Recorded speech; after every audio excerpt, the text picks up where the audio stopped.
Jesus stretched out his hand and touched him. இயேசு கையை நீட்டி அவரை தொட்டார். இயேசுவில் அன்பார்ந்த சகோதர சகோதரிகளே, அன்பார்ந்த பிள்ளைகளே, அன்பார்ந்த தொலைக்காட்சி நேய விசுவாசிகளே, the providence and the mercy of God, who had already thought of helping the world, determined the salvation of all peoples through Christ. பெரிய சிங்கராயருடைய வார்த்தைகள், இறைவனின் பராமரிப்பும் இரக்கமும் இயேசுவின் வழியாக அனைத்து மக்களின் மீட்புக்காக உதவ முன்பே திட்டமிடப்பட்டது. இன்றைய நற்செய்தியிலே, ஆண்டவரே, நீர் விரும்பினால் என்னை குணப்படுத்த முடியும் என்று தொழுநோய் பீடிக்கப்பட்ட நோயாளி இயேசுவிடம் நம்பிக்கையோடு வந்து அவர் தாழ் பணிந்து இந்த விண்ணப்பத்தை கேட்பார். தொழுநோயாளிகள் ஊருக்குள் வசிக்கக்கூடாது. 2, அவர்கள் கல்லறை தோட்டத்தில்தான் இருக்க வேண்டும். 3, யாராவது அந்த பக்கம் வந்தால் கூட சத்தமிட்டு, இங்கே அசுத்தமானவன் இருக்கிறேன் என்று சொல்ல வேண்டும். இப்படிப்பட்ட காலகட்டத்திலே இயேசுவிடம் நம்பிக்கை கொண்டு அவரிடம் நெருங்கி வந்து, ஆண்டவரே, நீர் விரும்பினால் என்னை குணப்படுத்த முடியும் வேண்டுகோள் விடுத்த இந்த தொழுநோயாளிற்கு இருந்த விசுவாசமும் நம்பிக்கையும் இன்று நாம் சிந்திக்க அழைக்கப்படுகிறோம். இந்த காலகட்டத்தில் பத்திரிகைகளிலே பிள்ளைகளின் பாதுகாப்புக்காக the good touch and the bad touch என்பதை சொல்லிக் கொடுக்க வேண்டும் என்று சமூக ஆர்வலர்கள் விரும்புகிறார்கள். ஏனென்றால் பிள்ளைகளுக்கு அதை சொல்லிக் கொடுப்போமானால் அவர்களுக்கு தெரியும் எப்படிப்பட்ட வகையிலே தாங்கள் தொடப்படுகிறார்கள். குட் டச் என்பதை த டச் ஆஃப் லவ் என்று அழைக்கலாம். த பேட் டச் என்பதை த டச் ஆஃப் லஸ்ட் என்று அழைக்கலாம். இயேசுவினுடைய தொடுதல் இப்படிப்பட்ட அன்பின் தொடுதலாக, பரிவின் தொடுதலாக, குணமாக்கும் தொடுதலாக அமைந்திருக்கிறது. அவர் வார்த்தையாலே குணமாக்கியவர். அத்தகைய சக்தி அவருக்கு இருந்தது. தூரத்தில் இருந்த நூற்றுவர் தலைவனுடைய ஊழியனை குணமாக்கினார். இருந்த இடத்திலிருந்தே தன் வார்த்தையின் வல்லமையினால் புதுமைகளை நிகழ்த்த முடியும். காற்றையும் கடலையும் அடக்கியவர், இறந்து போனவர்களை உயிரோடு கொண்டு வந்தவர். லாசரே வெளியே வா என்று சொன்ன பொழுது இறந்த லாசர் வெளியே வந்தார். ஆனால் இந்த தொழுநோயாளியின் காரியத்திலே அவரை தொட்டு குணப்படுத்துகின்றார். ஏனென்றால் நோயாளிகள் அருவருக்கத்தக்கவர்கள் அல்ல என்பதை சுட்டி காட்டுகின்றார். இன்றைக்கு கூட இந்த தொழுநோயாளர்களுக்கு திருச்சபை செய்கின்ற சேவை மகத்தானது, மிகப்பெரியது. பசிலிக்கா பங்கில் இருக்கக்கூடிய இடத்தில் நீண்ட காலமாக க்ளூனி கன்னியர்கள் சேவை செய்து வருகிறார்கள். நான் குருவாவதற்கு முன்பு சகோதரனாக அந்த இறுதி ஆண்டவர் கோவில் பணி செய்ய சென்றிருந்தேன்.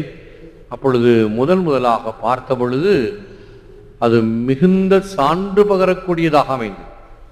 இப்பொழுது அந்த இடத்துல எல்லாம் நல்ல சிமெண்ட் ரோடெல்லாம் போட்டு இப்போ பரவாயில்லை, கொஞ்சம் சுத்தமாக இருக்குது. அப்பொழுது அந்த உப்பு மணலோடு அந்த ஆஸ்பத்திரி நெடி, இந்த நாற்றம் கலந்த இடத்தில் அங்கு நிற்பதற்கே கடினமாக இருக்கும். ஆனால் அந்த இடத்திலே கன்னியர்கள் சேவைக்காக வாழ்ந்து கொண்டிருக்கிறார்கள் இன்றும் கூட. அப்படிப்பட்ட இடத்திலே எனக்கு ஆச்சரியமாக இருந்தது. ஒரு முறை என்னால் திருப்பலி வைக்க அங்கே போக முடியவில்லை. வேறு குருக்களை அழையுங்களேன் என்று அந்த கன்னியர்களிடம் கேட்டிருந்தேன் உங்களுடைய தேவைக்கு என்று. அப்பொழுது ஒரு குருவானவர் நான் அந்த இடத்துக்கெல்லாம் வரமாட்டேன் என்று சொன்னாராம். எல்லாம் எதிர் சான்று.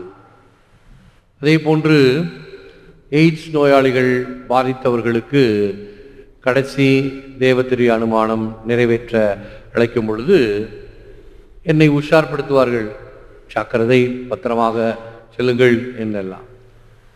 இத்தகைய ஒரு பயம் தேவையில்லையே. ஏனென்றால் மொரோக்கோ தீவிலே தொழுநோயாளர்களுக்கு உதவி செய்தவர் தாமியான் அருட்தந்தை. அவருக்கு இப்பொழுது புனிதர் பட்டம் கொடுக்கப்பட்டிருக்கிறது. அவர் அங்கு பணி செய்யும் பொழுது அவர்களோடு பழகி அவர்களுக்கு சேவை செய்ததினால் அவரும் அந்த நோயினால் பீடிக்கப்பட்டார். சமீபத்தில் கடந்த ஞாயிற்றுக்கிழமை நாம் 3 அரசர்களுடைய திருநாளை கொண்டாடிய பொழுது அன்பொலி டிவியிலே வழக்கமாக அந்த நாளில் த 4th கிங் வைஸ் மேன் என்று ஆர்டபான் என்ற அரசரை பற்றிய திரைப்படத்தை வெளியிடுவோம், ஒளிபரப்புவோம். அந்த ஆர்டபான் இந்த அரசர்களோடு சேர்ந்து வந்தவர்தான். ஆனால் எங்கெல்லாம் தேவையோ, எங்கெல்லாம் இரக்கம் தேவைப்பட்டதோ இரக்கத்தை கொடுத்தார். அப்படி ஒரு தொழுநோயாளர்கள் மத்தியிலே அவர் அதிக காலம் வாழ்ந்தார் என்றெல்லாம் அவருடைய கதையில் படிக்கலாம். கடைசியில கல்வாரி மலையில் இயேசுவை சந்திப்பார் என்று அந்த திரைப்படம் முடிகிறது. த 4th வைஸ் மேன் ஆர்டபான் என்று. இவைகள் எல்லாம் எதை நமக்கு எடுத்துரைக்கிறது? நோயாளிகள் அருவருக்கப்படுபவர்கள் அல்ல, உதாசீனப்படுத்தக்கூடியவர்கள் அல்ல, அவர்களையும் அன்பு செய்ய வேண்டும் என்பதற்கான எடுத்துக்காட்டுக்கள். பேராயர் ஃபுல்டன்ஷின் வாழ்க்கையில் ஒரு நிகழ்ச்சியை குறிப்பிடுவார். அதே மொரோக்கோ தீவுக்கு அவர் திருப்பலிக்கு அழைக்கப்பட்டார். திருப்பலியின் முடிவிலே எல்லா தொழுநோயாளர்களையும் வரிசையாக வர வைத்து அவர்களுக்கு ஒரு நினைவு சின்னமாக ஒரு சிறிய சிலுவை சின்னத்தை, ஒரு மெடல் சிலுவை சின்னத்தை கொடுக்க அவர்களை வரவழைத்தார். முதல் மனிதன் கை நீட்டிய பொழுது அந்த விரல்கள் எல்லாம் அரித்து போய் காயமாக, ரணமாக, இரத்தத்துடன் காட்சியளித்ததை பார்த்து கொஞ்சம் துடுக்குற்று அவர் அந்த சிலுவை சின்னத்தை அவர் கை மீது வைக்காமல் மேலிருந்து அப்படி போட்டார். உடனே சொல்லுகின்றார், என்ன காரியம் செய்தேன் நான், என்ன தவறு செய்தேன் நான் என்று அவருக்குள் மனம் வருந்தி அடுத்த நோயாளி வரும் பொழுது அந்த சிலுவை சின்னத்தை அவர் கையில் வைத்து கொடுத்தேன். மனித பண்பு இப்படி அருவருத்து ஒதுக்கக்கூடிய பண்பு. ஆனால் அதையும் தாண்டி இயேசுவின் பணியிலே நாம் பின்பற்ற வேண்டும் என்று அவர் ஒரு உதாரணமாக விளங்கினார்.